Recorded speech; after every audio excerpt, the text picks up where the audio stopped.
Tak pernah pakai. Masya Allah. Masya Allah. Masya Allah.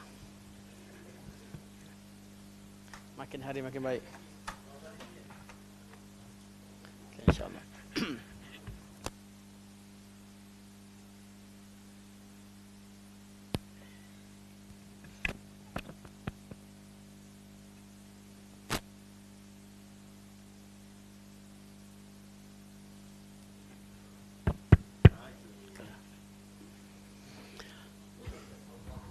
Assalamualaikum warahmatullahi wabarakatuh. Bismillahirrahmanirrahim. Alhamdulillahi rabbil alamin. Nahmaduhu wa nasta'inuhu wa nastaghfiruh wa na'udzu billahi min shururi anfusina wa min sayyiati a'malina. May yahdihillahu fala mudilla lahu wa may yudlil fala hadiya lahu. Wa asyhadu an la ilaha illallah wahdahu la syarika lahu.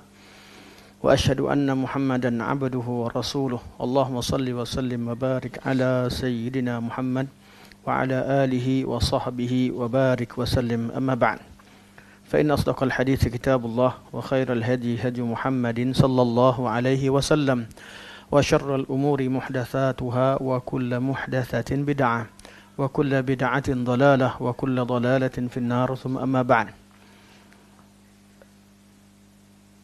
Pertamanya kita merafakkan setinggi-tinggi kesyukuran kepada Allah Subhanahu wa taala dengan taufiknya kita dapat memenuhkan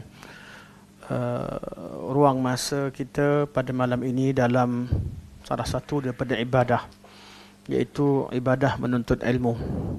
Dan hari insya-Allah kita sambung perbincangan syarah Aqidah Tahawiyah jilid yang kedua pada muka surat 100 berapa tadi? Dia tertukar tadi, dah pegang dah.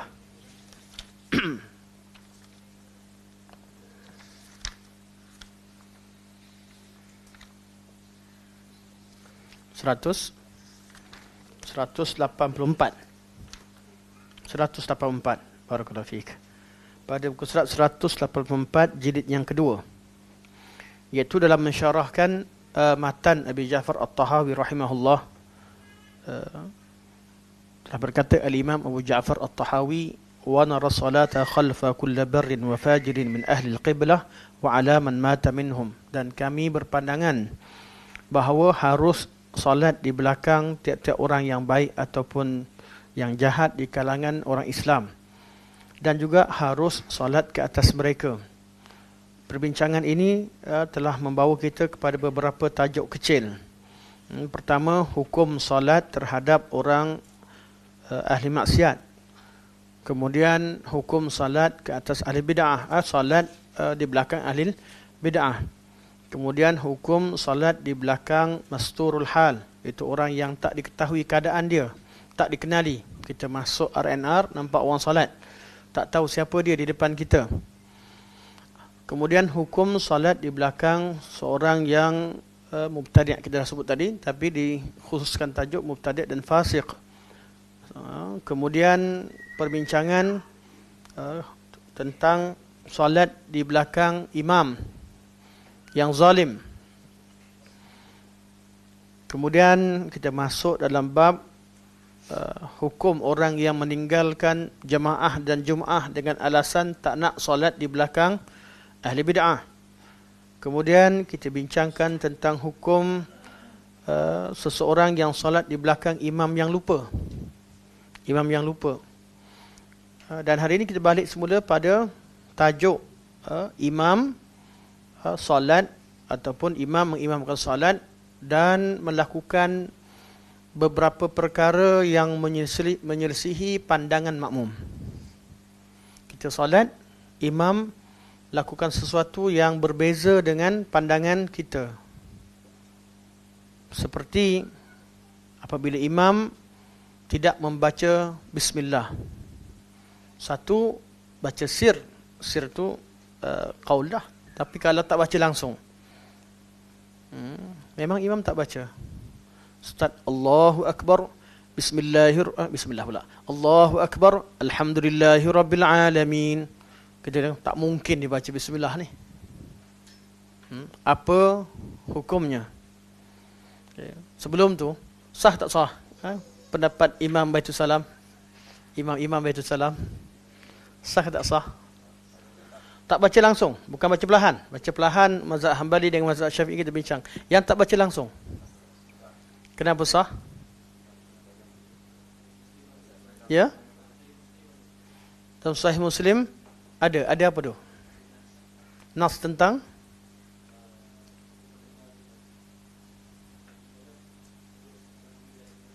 okey, tapi tak sebut tak baca. Itu ulama sebut ada riwayat yang mentafsirkan bahawa yusirru biha. Nabi baca dengan perlahan untuk riwayat yang menerangkan perkara tersebut.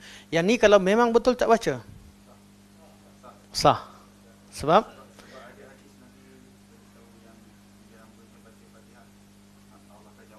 ya, bagi dengan mazhab Maliki sah walaupun tak ada bismillah.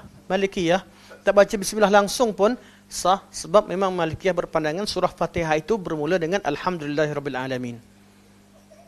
Bila dah mula dengan alhamdulillah, maka solatnya sah. Nabi sallallahu alaihi wasallam sebut qasamtu salah baini wa baina abdi nisfaini. Aku bahagikan solat antaraku dengan hamba-ku dua bahagian. Mana separuh, nisfain, dua bahagian. Kemudian Nabi sebut idza qala al-'abd alhamdulillahirabbil alamin qala Allah hamidani 'abdi. Bila hamba baca alhamdulillahirabbil alamin, hamba-ku telah, Allah jawab, Allah kata hamba-ku telah melakukan tahmid padaku. Wa idza qala al-'abd ar-rahmanir rahim qala Allah athna alayya 'abdi. Hamba-ku telah melakukan sana terhadapku. Wa idza qala al-'abd iyyaka na'budu wa iyyaka nasta'in maliki yaumiddin qala Allah majjadani 'abdi. Hamba-ku telah melakukan tamjid padaku. Wa idza qala al-'abd iyyaka na'budu wa iyyaka nasta'in qala Allah hadza baini wa baina 'abdi. Ayat ni separuh untukku, separuh untuk hamba-ku. Ayat tu ayat ke berapa tu? Kalau kata mula dengan bismillah, Bismillahirrahmanirrahim 1, Alhamdulillahirabbil alamin 2, Ar-Rahmanirrahim 3, Maliki yaumiddin 4, Iyyaka na'budu 4,5. 4,5 campur 4,5 9. Ada qaul tak kata Fatihah 9? Tak ada. Jadi menurut pandangan ini mereka kata bismillah bukan sebahagian daripada surah Fatihah. Walaupun mereka sepakat baca terlebih baik kerana basmalah sebagainya, tapi nak cerita bismillah tu Fatihah. Nabi kata la salata liman lam yaqra bi Fatihatil kitab. Tidak ada solat bagi siapa tak baca surah Fatihah. Cuma beza semua sepakat. Cuma beza kat mana? Dari mana mulanya surah Al-Fatihah. Jadi kalau kita baca mula dengan bismillah, Bismillahirrahmanirrahim, Alhamdulillahirabbil alamin, Ar-Rahmanirrahim, Maliki yaumiddin, Alhamdulillahirabbil alamin, Ar-Rahmanirrahim, Maliki yaumiddin, Iyyaka na'budu. Maksud 3,5 campur 3,5 7. Ijma' ulama surah Fatihah itu 7 ayat. Jadi di sini antara hujah yang kuat yang menjadikan ramai di kalangan ulama mutaakhirin yang mentarjihkan qaul Malikiyah tentang kiraan surah Al-Fatihah. Namun kita tahu bahawa bab ini bab yang khilaf ulama yang melihat kepada riwayat Syami'in. Memang tiap-tiap kali mereka baca mula dengan basmalah sebagai macam-macam hujah.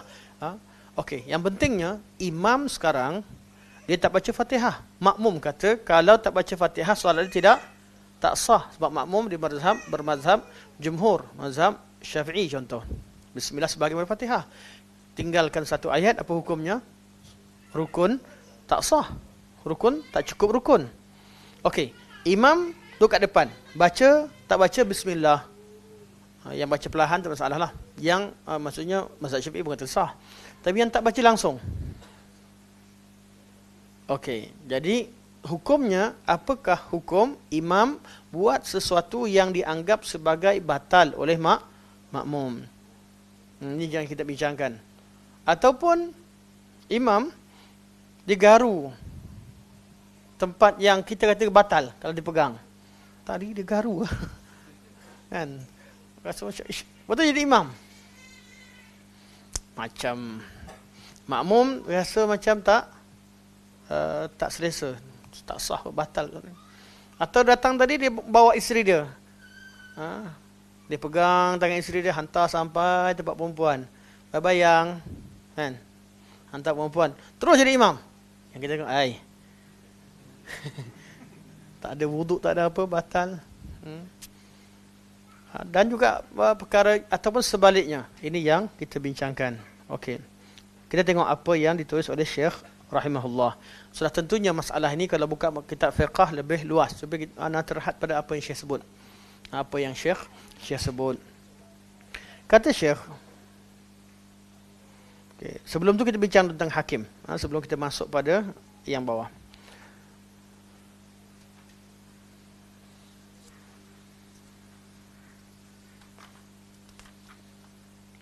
Okey, kita mula pada sebelumnya.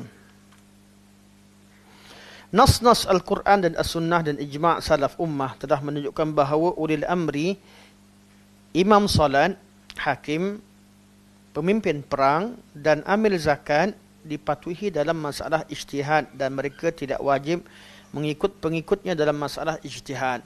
Masalah ijma' tak bolehlah. Masalah ijma' semua kena ikut. Tapi masalah ijtihad, pemerintah ataupun imam tak perlu, tak diwajibkan ikut makmum. Masalah ijtihad. Ini perkara penting. Sama ada imam solat, atau pemimpin negara, atau pemimpin perang, bab ijtihad, bukan bab nas.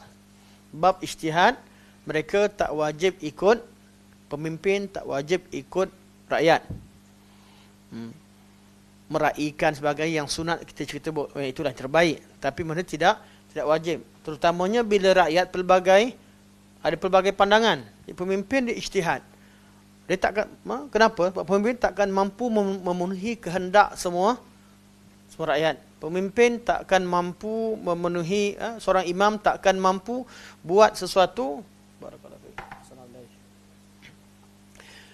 Pemimpin takkan mampu buat satu amalan yang diterima oleh semua makmum, terutamanya makmum yang di belakang pelbagai mazhab.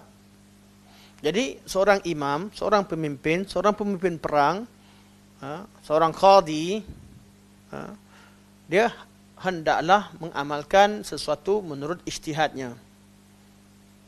Ijtihad yang layak lah, yang selayaknya. Sebab hukum ijtihad ni kan cerita panjang. Yang penting, kalau pemimpin pilih satu pandangan, bab dalam masalah negara, atau imam pilih satu pandangan, dan dia menjadi imam ketika itu, atau pemimpin perang buat sesuatu pandangan, dia perlu diikuti, bukan dia yang perlu ikut pengikut. Ini yang Syekh sebut. Sebaliknya pengikutnya wajib mentaati mereka dalam masalah itu dan meninggalkan pendapat mereka sendiri. Kalau kaedah ni kita tak pegang, masalah besar. Nak harapkan imam macam kita nak, masalah besar lah. Ramai orang yang berhenti solat. Kalau kaedah kita tak pegang, imam tu beza je, kita mufarakah. Habis. Jadi tak, dalam masalah ijtihad, bukan masalah ijma'. Imam buang air, kita pun bunyi memang dibuang air, kan? Baru kita dengar, tadi buang air, kan dah tahu dia buat benda yang ijma', berhadas, kemudian dia jadi imam. Itu lain. Kita cerita masalah ijtihad. Ijtihad artinya masalah yang adanya khilaf dan tak ada nas yang memutuskan. Tapi kalau tak ada, memang berhadas, jangan sembahyang belakang dia. Kita dah sebut tak boleh solat di belakang seorang yang memang tidak sah solatnya. Siapa yang sah solat, kita boleh jadi makmum pada dia. Siapa yang tak sah solat, kita tak boleh jadi makmum di belakangnya bila diketahui secara ijma'. Tapi kalau dalam pandangan kita solat dia tak sah, tapi i'tikad dia sah kerana dia bermazhab yang lain. Ini yang Syekh akan ceritakan. Okey. Ini kerana masalah jemaah dan kesatuan serta kerosakan perpecahan dan perselisihan adalah lebih besar berbanding dengan masalah-masalah juz'iyah. Kaedah yang paling penting. Kadang-kadang kita ada pandangan berbeza daripada orang lain. Bersatu di atas satu perkara itu lebih baik daripada kita menzahirkan satu pandangan yang boleh memecah belahkan jemaah. Kaedah ini sangat penting. Hatta dalam masalah yang makruf di kalangan pendakwah kita sekalipun, sebahagian daripada masalah secara peribadi, contoh anda sendiri, rasa berbeza, tapi lebih baik jaga soft. Lebih baik jaga soft. Jaga kesatuan, itu lebih afdal. Pengajaran ini diambil daripada masalah ini. Kenapa imam kita ikut juga walaupun dia ada pandangan yang lain, kita rasa kaul saya lebih rajih. Saya dah belajar 4 mazhab. Tiap-tiap mazhab saya kaji satu persatu. Macam mana sekalipun kita jadi makmum, ikutlah imam. Ikutlah imam. Kenapa? Sebab masalah maslahah untuk bersatu di kalangan ahli sunnah wal jamaah, di kalangan umat Islam itu adalah satu masalah yang besar yang perlu diraikan. Okey. Oleh itu, ini kita masuk sambung hari ini. Oleh itu, para hakim tidak boleh membatalkan hukum yang diputuskan oleh hakim yang lain. Ini masalah imam ijtihad dan bab ijtihad. Hakim dia berijtihad dengan pandangan dia, tapi dia tidak boleh menafikan pandangan orang lain. Begitu juga makmum. Bab ijtihad ni kita perlu berlapang dada. Walaupun kita mentarjihkan sesuatu, tapi kita tak boleh menolak ijtihad orang lain. Apa maksud ijtihad? Tak ada nas. Bab yang tak ada nas, tak ada ayat Quran yang jelas yang menunjukkan masalah tersebut, tak ada hadis. Walaupun ayat Quran dan hadis ikut mafhum kita, orang faham lain. Maksudnya dia bukan nas. Al-Quran, tak ada Al-Quran, tak ada hadis, atau tidak ada ijma'. Tiga ni tak boleh mukhalafah. Bawah pada itu bab ijtihad, sabit dengan kaedah, sabit dengan pandangan sekian dan sekian sebagainya, ya kita terima. Ataupun dengan dalil-dalil mukhtalaf fi, semua yang di bawah Quran, Sunnah dan Ijma', kita perlu belajar berlapang dada. Berlapang dada bukan berarti kita terima semua. Tetap menzahirkan yang mana hak, yang mana, tapi jangan sampai berlakunya perpecahan umat kerana masalah-masalah ijtihadiyah. Semua mazhab mengajarkan mazhabnya, meletakkan kaedah-kaedah, memperjuangkan mazhab betul, tapi ketegasan dalam mengeluarkan pandangan itu tidak menyebabkan umat Islam berpecah. Ini sangat penting. Okey. Pendapat yang betul dan diputuskan secara qat'i, setengah hakim boleh bersembahyang di belakang setengah yang lain. Macam mana ni? Saya baca yang Arab.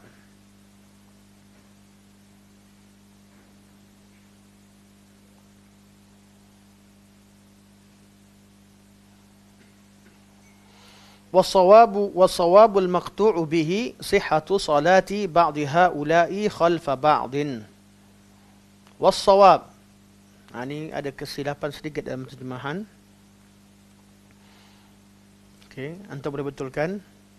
Apa kata sini? Dia kata kerana ana yakin terjemahan ni tidak mana dicetak dan mungkin bertujuan nak semak ulang, tapi tak sempat semak ulang kerana cetakan cuma sekali.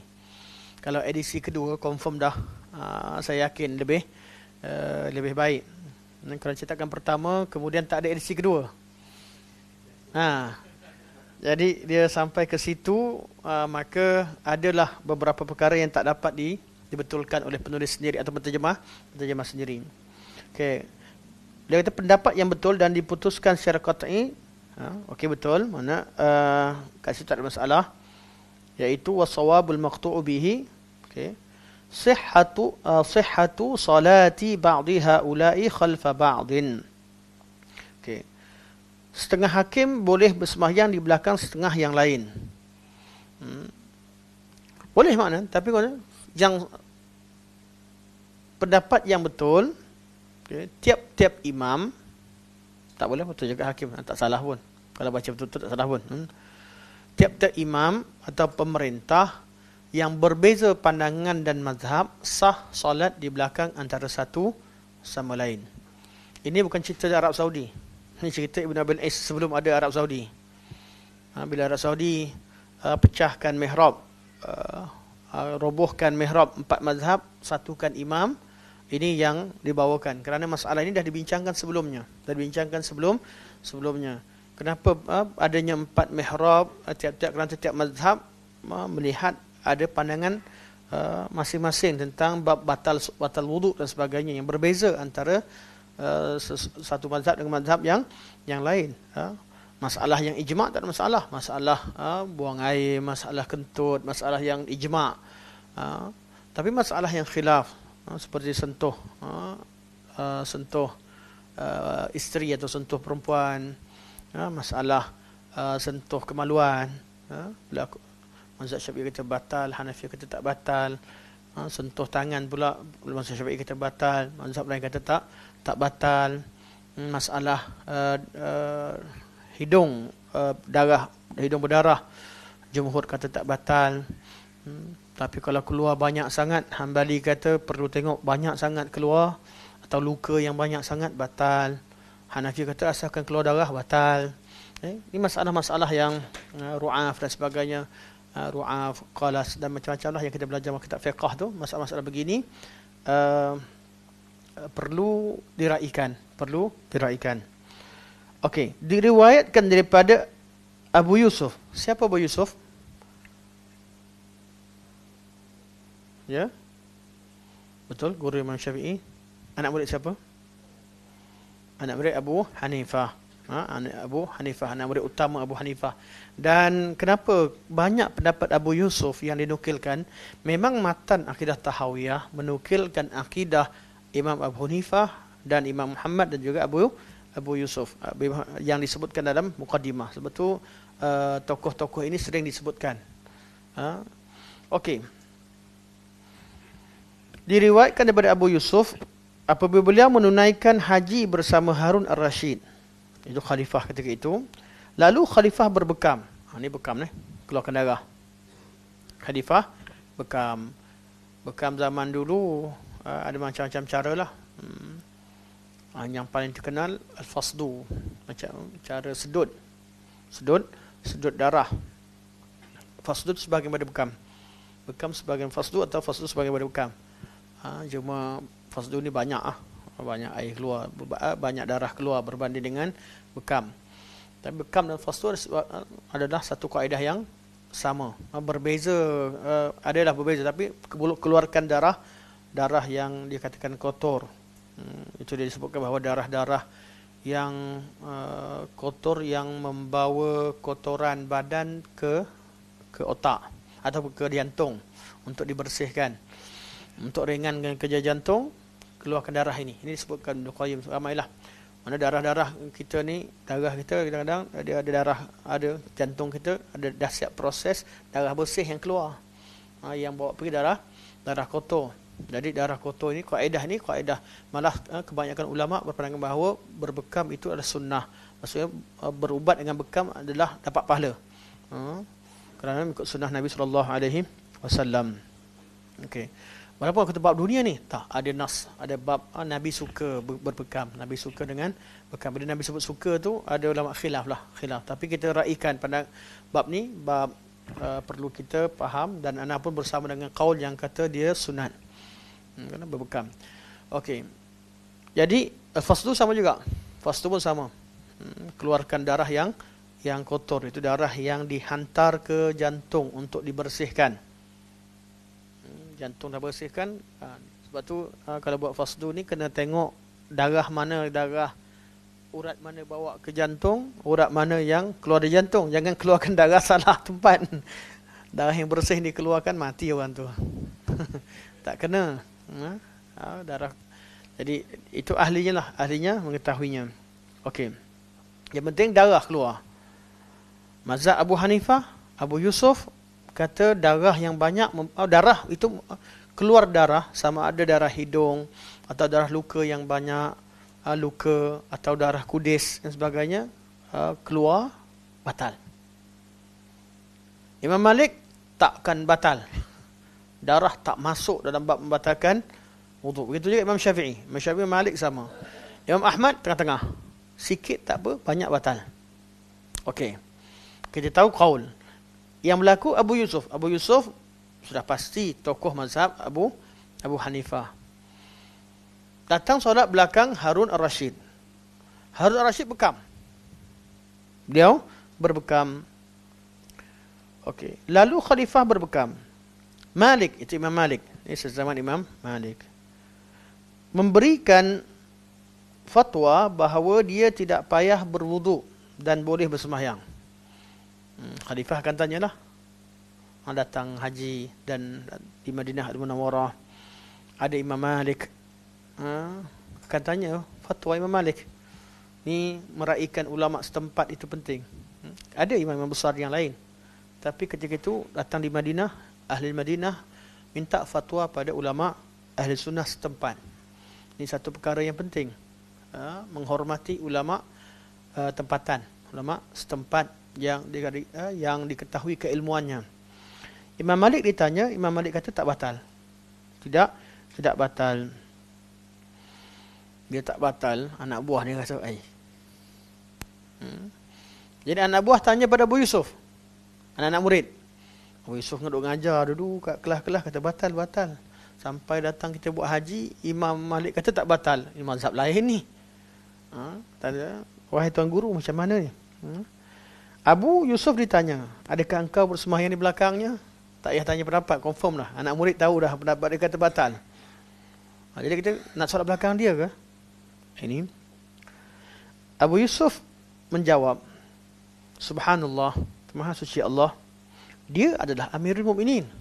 Ni kita bincang hakim. Tak perlu Harun Rashid minta pandangan semua. Dia adalah Amirul Mukminin. Ini menunjukkan bahawa tidak bersembahyang di belakang ulil amri adalah perbuatan ahli bid'ah. Ini kata Syekh. Syekh berhujah dengan perbuatan Abu Yusuf. Kerana beliau Ibn Abdul Aziz Al-Hanafi rahimahullah, nama beliau pun adalah Hanafi. Jadi beliau bawa kisah ini untuk membatalkan pandangan ramai ulama Hanafiyah yang kata tak sah solat di belakang orang yang kita yakin dia batal tapi dia rasa tak batal. Begitu juga Syafi'iyah. Pandangan yang ramai di kalangan Syafi'iyah, antaranya Abu Hamid Al-Ghazali rahimahullah, beliau pun berpandangan, dan ramai yang sokong beliau, bukan beliau seorang, tapi nama beliau lah yang sentiasa diangkat dalam bab ini. Beliau berbeza dengan Al-Qaffal. Kalau imam tu buat sesuatu yang kita rasa batal atau tidak, kita perlu solat tidak di belakang dia. Kata Imam Ghazali, tak boleh solat di belakang dia. Atau dia meninggalkan perkara yang kita anggap wajib. Kita anggap wajib, dia tak buat. Atau kita yakin tu rukun, pada dia tidak rukun. Jadi Imam Abu Hamid Al-Ghazali kata tak boleh solat belakangnya. Al-Qaffal kata solat belakangnya. Boleh solat. Sebab dia solat yang kadang dia yakin solat dia sah. Sama juga orang yang lupa kunut. Orang solat tak kunut. Tak kunut, siapa yang solat kat depan? Kalau dia bermazhab Syafi'i dan dia lupa kunut, dia sujud sahwi, mana kita ikut, kemudian sujud sahwi. sebab dia lupa. Tapi kalau dia memang bermazhab tidak berkunut, tak perlu kita lepas solat nak pergi sujud sahwi. Kita makmum solat kat belakang. Solat belakang imam, mana kita mazhab Syafi'i.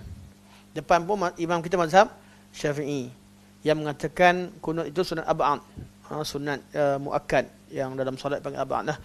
Seolah-olah sebahagian daripada rukun. Seolah-olah sebahagian daripada rukun. Jadi bila terlupa kunut, imam Syafi'i, imam tu Syafi'i, bukan imam Syafi'i. Imam tu bermazhab Syafi'i, makmum pun mazhab Syafi'i. Imam lupa kunut. Makmum baca subhanallah, tegur subhanallah, tapi dia dah rukuk, dia dah sujud. Tak perlu dibangun balik.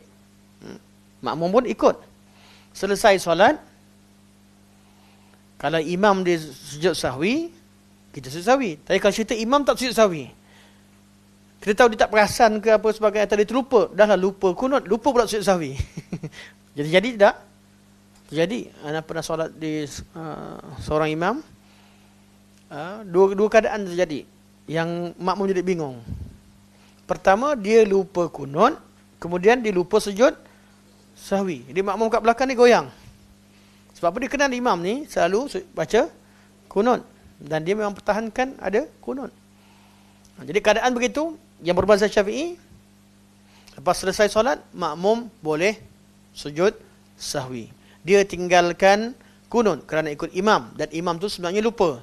Dan imam tu kalau dia dah selesai dah bagi salam, tengok semua orang sujud, dia pun sujud sahwi. Sujud sahwi tak perlu tunggu imam sujud dulu. Kalau di luar solat, masa lepas solat lah. Dalam solat jangan. Dalam solat mana kita ada sujud sahwi sebelum solat dan selepas solat. Okey. Kalau yang jadi imam, makmum bermazhab Syafi'i, tapi yang jadi imam, contoh imam Mekah datang, atau imam mana-mana negara datang, dia jadi imam, atau orang negara luar solat jadi imam, dia tak kunut, lepas tu tak sujud sahwi, tak payah makmum pergi sujud sahwi, sebab imam tu bukan lupa. Dan kita pun ketika tinggalkan kunut tadi bukan sebab lupa, tapi sebab kita yakin solat dia sah, maka kita pun ikut. Jadi ini masalah yang perlu kita faham. Okay. Dah sampai maksud anda belum? Anda syarah panjang? Dah sampai kot? Kalau terlupa nanti nak check balik lah. Anda jarang check, tapi anda rasa sampai kot? Anda sampaikan tadi. Ada something nak sampaikan. Tak tahu dah sampai ke belum. Terlupa. Tak boleh. Maha suci Allah, subhanallah. Dia Amirul Mukminin. Jadi kata Ibn Abil Is, kenapa tak ikut? Dia kan Amirul Mukminin. Jadi orang bermazhab Hanafi nak bermukhalafah dengan Abu Yusuf, mukhalafah pula dengan hadis Nabi SAW yang akan beliau kemukakan. Dia kata satu bid'ah, meninggalkan solat di belakang imam atas alasan imam melakukan perkara yang berbeza dengan ijtihad kita adalah perkara bid'ah, iaitu tinggalkan solat belakang imam. Okey. Yang selalu sebut benda ni mazhab Imam Ahmad tak ada masalah. Imam Ahmad dengan Malikiyah biasanya bab-bab lebih terbuka. Biasa yang bertegas mazhab Syafi'i dan mazhab Hanafi. Dua mazhab ni. Walaupun bukan qaul ada khilaf dalam mazhab sendiri, tapi sering timbul masalah sah tak solat belakang imam macam ni, sah akan berlaku kerana ada qaul daripada imam sendiri, Imam Al-Ghazali yang berpengaruh yang besar dalam mazhab Syafi'i yang kata batal. Jadi kita pun kalau kita tahu duduk kat mazhab masyarakat Syafi'i, jangan buat benda yang menyebabkan masyarakat kelang kabut. Jangan pula pergi saya ni bau cium isteri ni, salat belakang saja. Kalau jangan buat hal. Jangan jadikan orang bermasalah. Jangan cari masalah, kurangkan masalah. Jangan buat masalah. Kita kena kurangkan perbezaan, kurangkan masalah. Perbezaan tu wujud, tapi apa yang mampu dikurangkan, kurangkan. Biar masalah tu betul-betul masalah khilaf yang berbaloi. Khilaf yang berbaloi. Jadi gaduh benda kecil-kecil tak baloi. Bermasa muka hanya kerana benda yang kecil. Ni masa muka lawan siapa? Lawan pengikut ayah pin, kan best. Kan? Kira nampak gah juga. Lawan pengikut Cikgu Kahar. Kan? Mukhalafah tu ada berbaloi lah. Mereka tegas. Jadi kalau masalah kecil sampai pecah, tak berbaloi lah. Khilaf yang tidak berbaloi. Jaga kesatuan lebih penting, jaga ukhuwah itu lebih penting dalam kalangan kita. Itu orang Islam dan juga ahli sunnah wal jamaah secara khusus. Okey.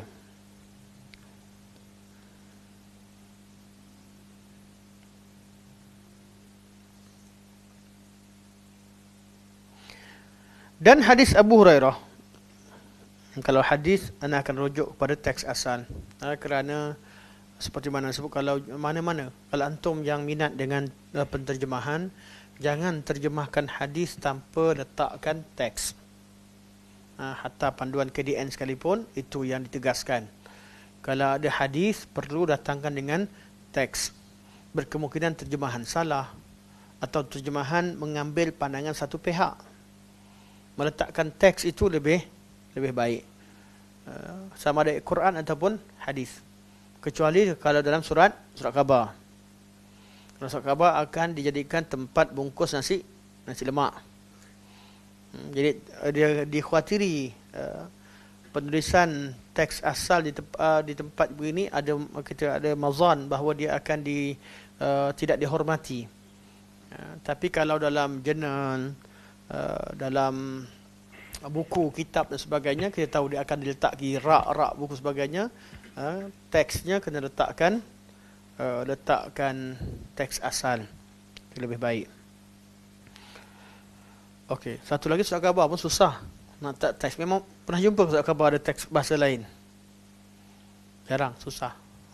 Dia nak dihadkan berapa huruf dan sebagainya, dan sistem itu yang majalah surat khabar ni dia ada cara dia sendiri. Cara edit itu sendiri. Okey. Hadis Nabi sallallahu alaihi wasallam, hadis Abu Hurairah radhiyallahu anhu.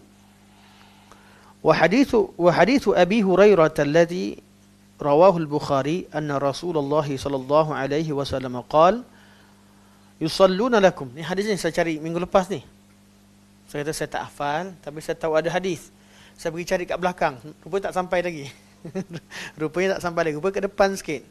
Depan sikit.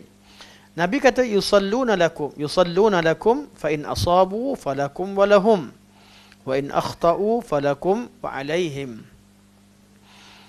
Imam ni dia solat mengimamkan kita. Dia solat imamkan kita.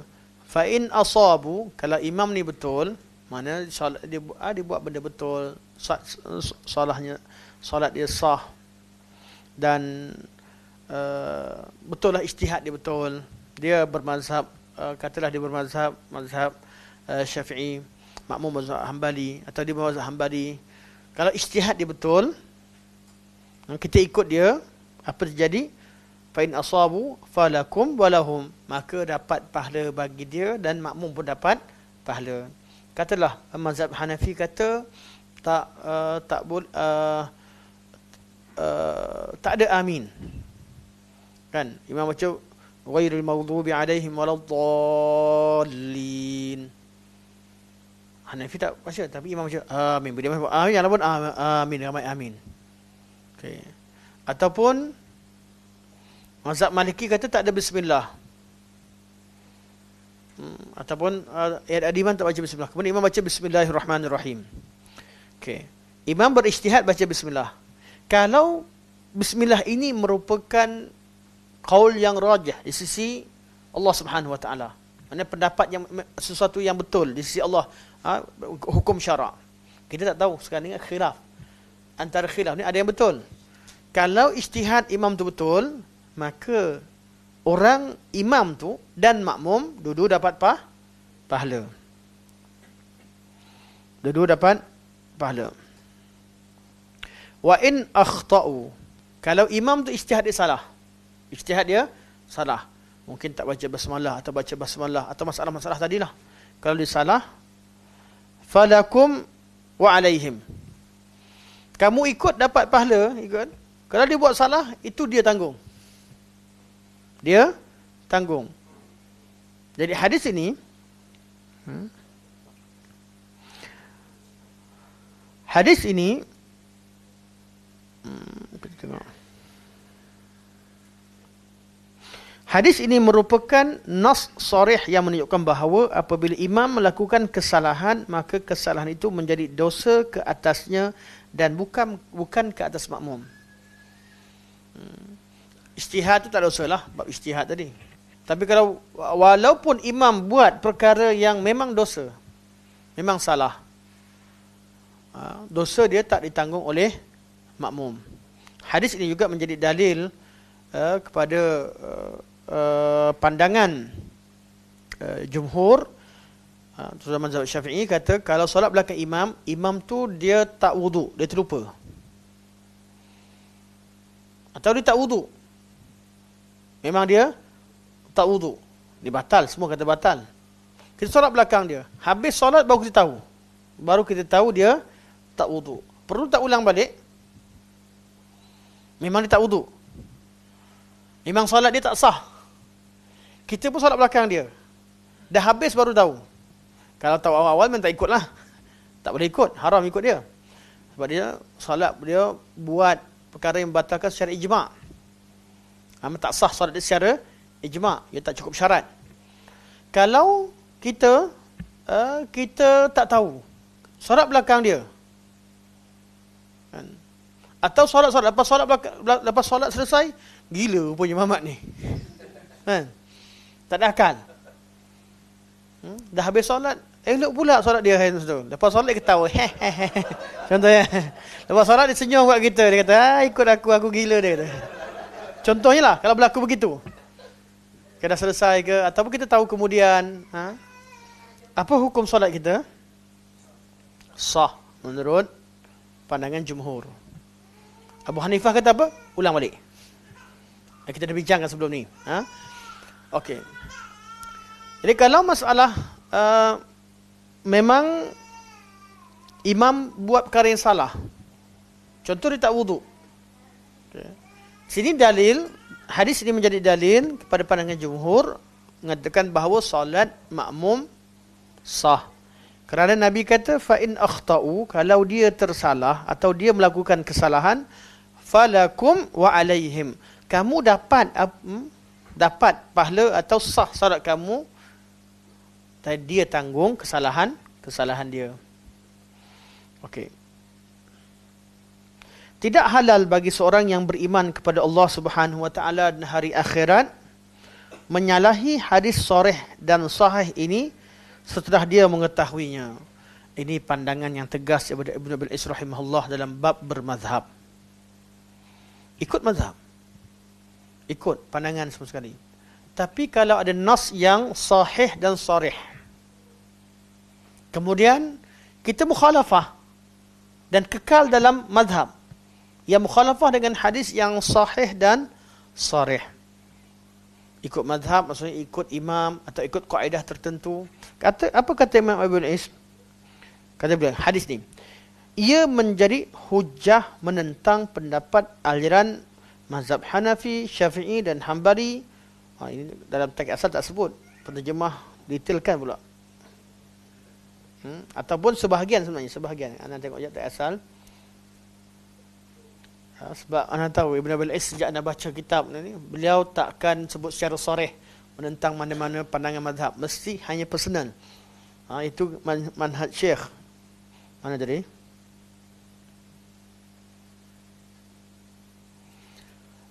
Nassun sahihun sarihun fi anna al-imam idza akhta'a fa khata'uhu alayhi la 'ala al-ma'mum. Oh, ada yang penterjemah skip. Kita baca teks asal lah. Apa asal? Kitab perasan. Okey, wal mujtahid. Okey, kenapa imam buat benda yang salah, kemudian atau dia buat perkara ijtihad, kita rasa dia buat benda yang salah, tapi dia rasa dia betul. Dan solat kita tetap sah di belakang dia, walaupun dia tinggalkan perkara yang kita anggap wajib. Sebagai contoh, bismillah tadilah, basmalah tadi. Okey, kata Syekh, wal mujtahidu ghayatuhu annahu akhta'a bi tarki wajibin. I'taqada annahu laysa wajiban. Kata Syekh, seorang yang mujtahid, seorang yang diijtihad dalam masalah khilaf itu, hakikatnya, ghayatuhu, mana hakikatnya, annahu akhta'a, dia tersalah, bitarki wajibin i'taqada annahu laisa wajiban. Meninggalkan suatu perkara yang wajib, yang dalam sangkaan dia tak wajib. Artinya, dalam kaul ada yang kata wajib, ada mazhab kata wajib, mazhab tak wajib. Yang mana satu betul? Salah satu daripadanya betul. Bagi yang tersalah ijtihad, orang ijtihad tersalah, dia meninggalkan perkara wajib dengan i'tiqad itu tak wajib. Au fa'ala mahzuran. Ni au fi'li mahzurin. I'taqada annahu laisa mahzuran. Atau dibuat satu perkara yang dilarang, diharamkan. Dengan keyakinan perkara itu tidak dilarang. Dia bukan sengaja nak lawan. Dia bukan sengaja nak mukhalafah sunnah. Tapi dia yakin memang tiada larangan. Katalah hakikat sisi Allah Subhanahu Wa Taala, Allah Maha mengetahui, katakan batal pegang tangan isteri itu dah batalkan wudu. Katakan begitu. Orang yang pegang pandangan tak batal, ramai di kalangan kita pegang begitu, tak batal, dengan etikad, ianya tidak diharamkan, tak batalkan. Kalau salah sekalipun, dia salah ijtihad dia. Dia bukan nak mukhalafah dengan nas. Wala yahillu liman yu'minu billahi wal yawmil akhir, yang kita maksud sekarang. Dan tidak halal. Kita kembali kepada teks di sini. Tidak halal bagi seorang beriman dengan Allah Subhanahu Wa Taala dan hari akhirat menyalahi hadis yang sahih dan sahih ini setelah mengetahuinya. Ia menjadi hujah menentang pendapat aliran mazhab Hanafi, Syafi'i dan Hambali bahawa ni anak nak cari jadi ni. Okey, tadi kita skip, jadi kita masukkan sekarang yang kita nak cari. Wa huwa hujjatun ala man yutliqu min al-hanafiyyati wash-syafi'iyyati wal-hanbaliyyati anna al-imama idza taraka ma ya'taqidu al-ma'mum wujubahu lam yasihha iqtida'uhu bihi. Okey, ini menjadi hujah ke atas sebahagian daripada al-Hanafiyah atau golongan Hanafiyah.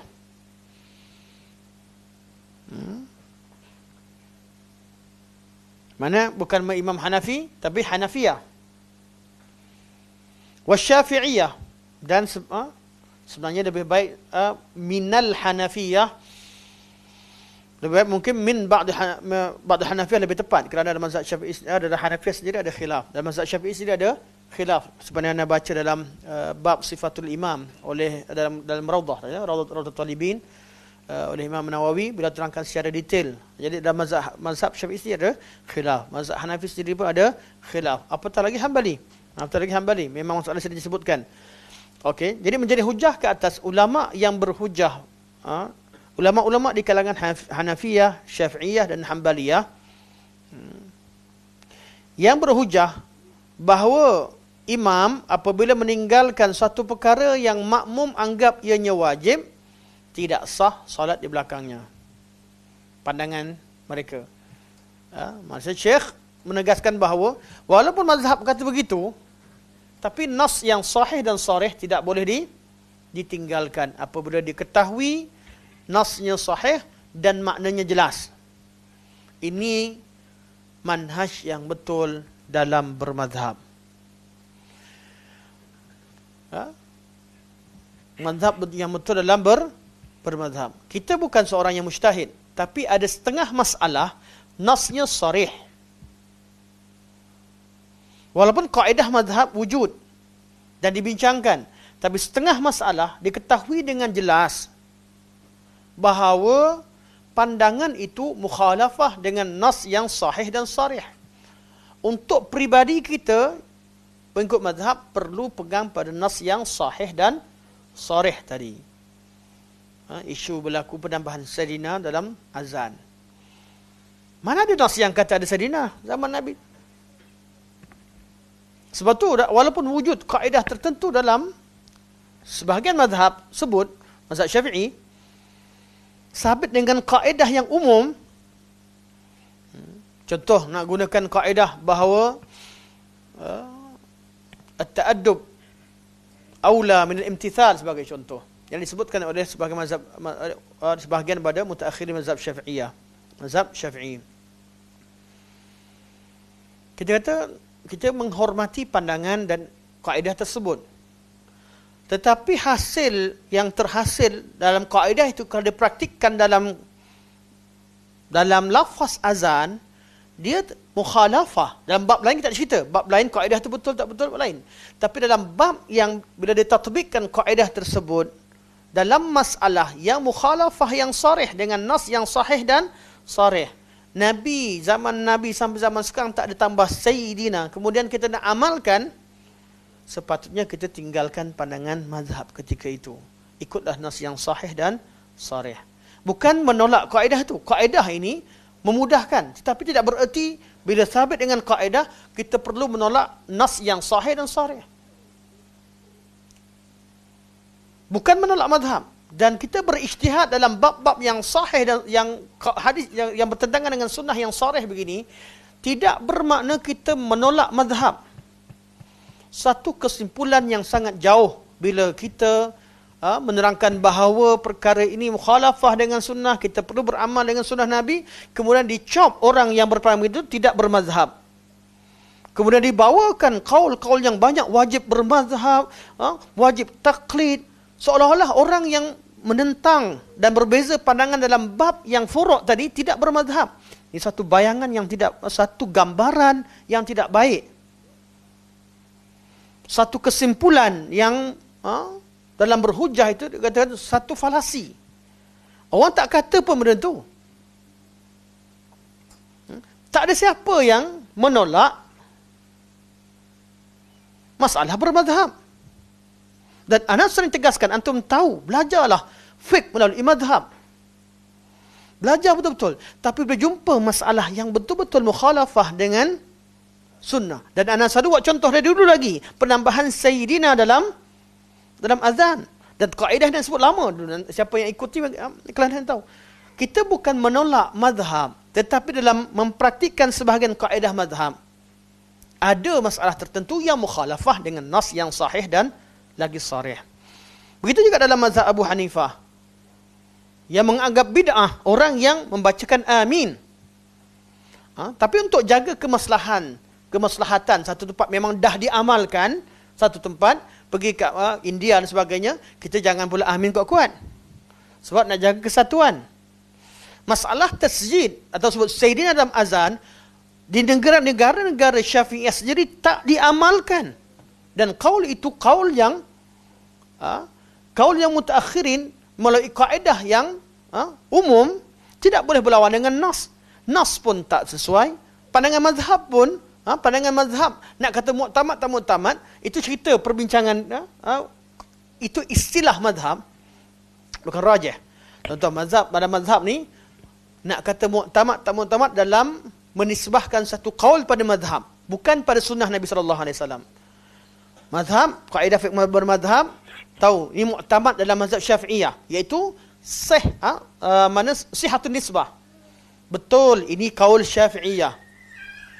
Kenapa tahu kaul Syafi'i atau kaul Imam Syafi'i atau ikut mazhab Syafi'i? Kenapa kita nak kena cari macam tu? Sebab kaedah mazhab Syafi'iyah, kaedah yang kukuh.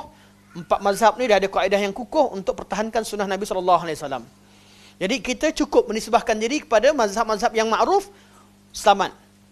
Tetapi perlu tahu, tu fiqh mazhab yang begitu, menisbahkan pada satu kaul, kita perlu tahu bahawa hakikatnya kita ikut pada mazhab tadi kerana kita yakin ulama mazhab dan juga imam mazhab bawa kita kepada sunnah Nabi SAW.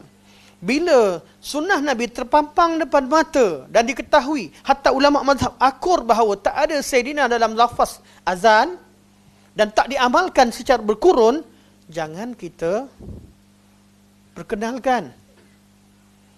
Jangan kita bawa perkara ini diamalkan.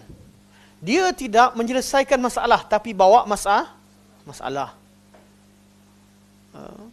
Nah, saya sebut masalah, ada banyak masalah, bukan banyak, ada beberapa masalah yang dikatakan mu'tamad dalam mazhab tapi tak diamalkan. Tak diamalkan. Ulama yang agak mu'tamad sekalipun tidak amalkan. Hatta ada hadis-hadis Rasulullah sebagai hadis yang sahih, tapi tak diamalkan atas sebab tertentu. Tak amalkan hadis, kita terkejut. Ada. Kenapa? Dari secara riwayatnya sahih, tapi secara amalan tak ditemukan. Bagi yang kata sahih lah, tak ditemukan mana-mana ulama beramal dengannya. Orang minum arak, sebat. Arak sebab. Kali keempat, bunuh dia. Ada? Tak diamalkan? Tak diamalkan. Sebab tu, di situ adanya ilmu dalam mengkritik matan. Kita belajar dalam hadis kritik matan. Sanad ini jaga agama. Dalam setengah keadaan secara ilmiah yang manusia buat, secara ilmiah, kita akan temukan setengah masalah yang sangat-sangat jarang, yang sedikit, yang dikatakan ada 4 hadis atau hadis-hadis yang tak diamalkan. Bukan kerana tolak sunnah, tetapi konten dia bertentangan dengan apa yang diputuskan dan difahami secara ijma'. Ni, kat situ, walaupun kita Quran, sunnah baru ijma', tapi setengah masalah diketahui bahawa kaedah perlu dia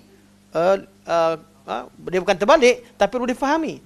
Sebab tu masalah-masalah ijtihad begini, masalah ijtihad perlu diketahui, dan kemaslahatan. Ada tak maslahah untuk disampaikan di khalayak ramai, di tempat awam. Apatah lagi. Dan ini masalah yang perlu difahami. Jadi kalau ada orang yang berbeza pandangan, tidak menerima satu qaul dalam masalah tertentu yang memang jelas mukhalafah, tak boleh membuat kesimpulan bahawa fulan dan fulan tidak bermazhab. Menolak mazhab. Mengistilahkan, letakkan orang sebagai la mazhabiyah. Dan ini falasi dalam pemikiran. Mu'tazilah hukumkan kepada ahli sunnah sebagai hasyawiyah, yang tak guna akal. Orang tolak dia, gunakan formula akal, mentakrifkan sesuatu, gunakan takrif makhluk kepada sifat Allah. Gunakan otak dia kata kaedah dia qat'i untuk khaliq dan makhluk. Takkan salah. Orang kritik kat situ. Kemudian dia buat kesimpulan dan ajarkan pada orang, kami diagungkan akal, mereka adalah orang yang tak guna akal. Mereka golongan yang ahli zahir. Itu tuduhan yang dibuat oleh Mu'tazilah terhadap Ahli Sunnah wal Jamaah. Syiah, kita kata Ahlul Bait tidak maksum. Yang maksum hanya Rasulullah sallallahu alaihi wasallam. Dia kata mereka benci Ahlul Bait, musuh Ahlul Bait. Tak kena. Kesimpulan yang tak betul. Orang kritik tentang menjadikan satu tarikh itu sebagai tarikh yang mulia tanpa ada nas. Sedangkan penetapan tarikh yang agung dalam agama ini, ketetapan masa yang mulia itu adalah ketetapan syarak. Hari Jumaat jadi mulia kerana dalil. Hari Isnin dan Khamis kita puasa kerana dalil. Bulan puasa, ketetapan masuk waktunya kerana dalil. Beza bulan puasa bulan yang lain. Hari raya dengan hari yang lain kerana dalil. Bila ada tarikh yang diagungkan dan dibesarkan jadi tarikh agama dan disunatkan pelbagai perkara, kita kata tak ada dalil. Perayaan-perayaan terhadap tarikh-tarikh tertentu yang tidak ada dalil, kita tolak. Bab itu bukan bab menolak solat dan kebaikan yang berlaku padanya. Ramai orang, dia tutup cerita asal tentang menetapkan kemuliaan pada satu tarikh tanpa dalil. Dia tutup pada pandangan orang, dibincang kata, oh mereka ni bencikan Rasulullah sallallahu alaihi wasallam. Tak suka, mereka tak gembira dengan kelahiran Nabi sallallahu alaihi wasallam. Lain jadinya. Lain. Ketika kita cerita tentang tidak ada amalan khusus pada hari 12 Rabiul Awal, kenapa? Kena ada sebab. Bukan kita tak muliakan, tak suka tentang kelahiran Nabi. Tapi menjadikan tarikh itu sebagai tarikh yang dibesarkan, perayaan agama sebagai tarikh yang ada fadilat dalam agama, dia perlukan kepada dalil. Perayaan itu sendiri.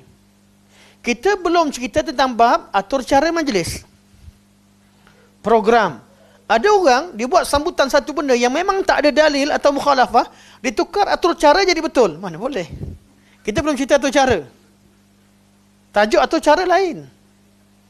Sampai ada orang dia buat sambut tahun baru. Tapi dengan apa? Dengan bacaan tahlil. Dengan bacaan Quran. Atau dengan sambut tahun baru. Ada orang sambut Christmas dengan cara Islami. Ada tidak? Ada.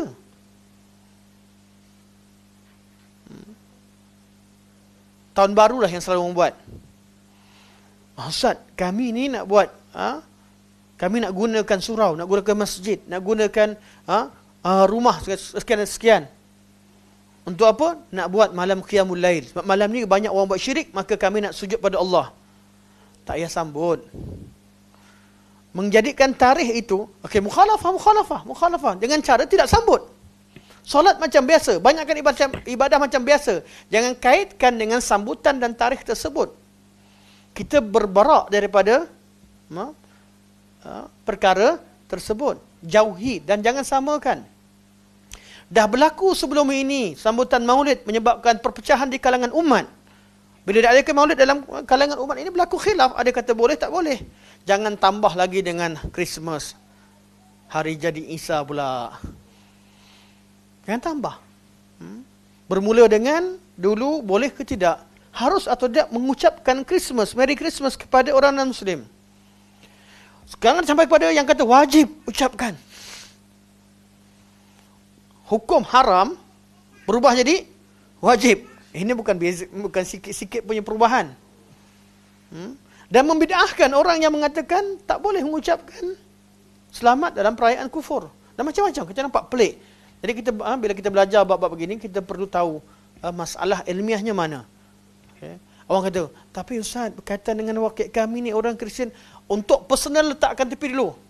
Saya tak mampu, kalau saya tak macam ni nanti saya kena begini begitu. Untuk personal, darurat, tahap darurat untuk personal, bincangkan kemudian, lepas atau di depan Allah Subhanahu Wa Taala, keuzuran tersebut untuk kita dengan Allah. Tapi hukum asal jangan ubah. Saya, hukum asal tutup aurat wajib. Tapi Ustaz, saya pergi satu kawasan ni, kalau saya pakai tudung Ustaz, memang kena lempang, kena pukul dengan semua. Contohnya, memang tu sampai tahap macam tu. Okey, bab tu kita tak kata boleh. Tapi kalau darurat sampai tahap mengancam nyawa, masalah ni ketepikan. Masalah darurat ni ketepikan dulu. Bincang hukum asal. Kenapa semangat bulan ni? Semangat nak habis, semangat lah. Habiskan kejap ni ya. Mana? Okey. Ini kerana kesatuan dan perpecahan. Ini kerana mana ni? Kesatuan dan perpecahan. Ini kerana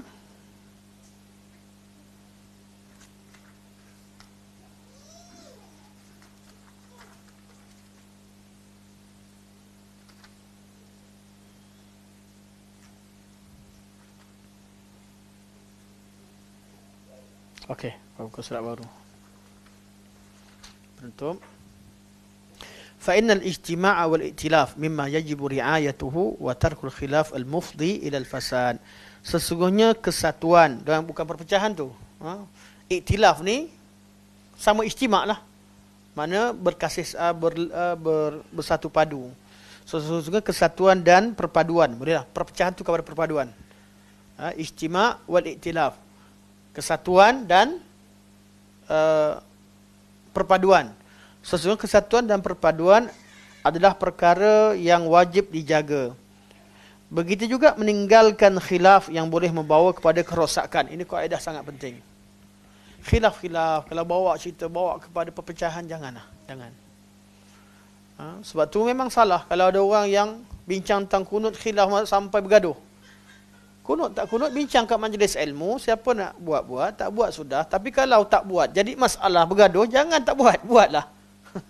Buatlah. Atau sebaliknya. Berkeras. Kami ni Syafi'iyah. Sampai masa subuh tak pernah nampak kat Masjidil Haram. Tak pergi Masjidil Haram sebab nak kunut kat hotel. Musim haji ramai. Saya kata ceramah memang orang tu marah. Agak makcik. Pergi masjid. Duduk kat hotel. Tuan, duduk hotel 5 star. Hotel 5 bintang. Saya bawa jemaah, saya tahu. Saya bukan cerita yang buat-buat. Hotel 5 bintang kat Masjid Abu Bakar. Tahulah siapa yang Masjid Abu Bakar. Imam. Orang solat tak nak ikut. Lepas tu buat jemaah sendiri. Sebab kan nak kunut. Kita nak orang hormat kunut tempat kita. Kita pergi tempat orang buat sesuatu cara kita. Sama je. Meraihkan pandangan juga penting. Kita sampai kat sana, ikutlah imam. Tinggalkan imam. Jangan tinggalkan solat berjamaah di Masjidil Haram. Ketika imam haram jadi imam, setakat kita tinggalkan pandangan dalam mazhab tertentu dalam waktu begini, okay, tinggalkan kejap, tidak merosakkan hukum kita ataupun keadaan kita sebagai orang yang bermazhab Syafi'i. Jangan haji tahun ni, jangan buat lagi. Kalau ada yang buat. Ada. Bukan setakat, ada ustaz-ustaz yang ajak benda tu. Waktu subuh kita kat sini. Subuh ramai kat hotel. Tuan-tuan kat hotel tabung haji. Minta maaf lah. Kat bawah tu. Waktu subuh antara waktu paling ramai. Bukan sebab tak sempat. Tak sempat satulah. Itu geng-geng kami tu tak sempat. Geng-geng tidur lambat. Kan? Tidur lambat, bangun berat.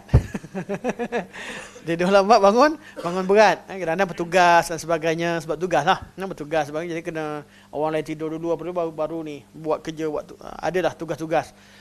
Jadi solatlah. Kita tak pergi ke Masjidil Haram sebab tak sempat.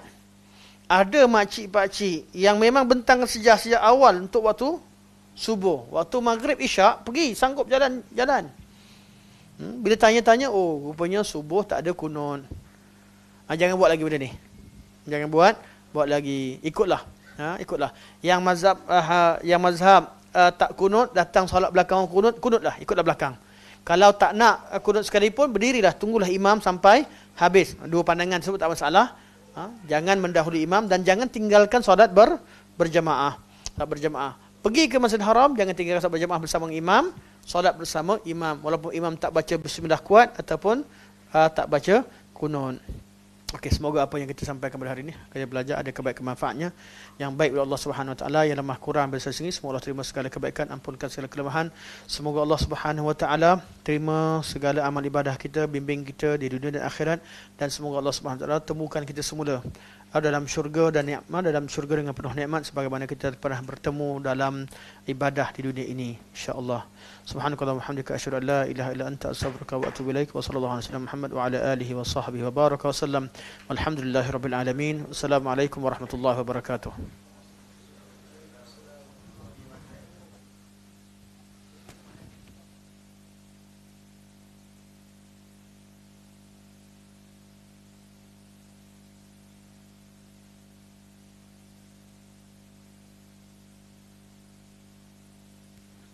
Reminder sekali lagi, esok insya-Allah 8 hingga 10 8 hingga 10 usul dakwah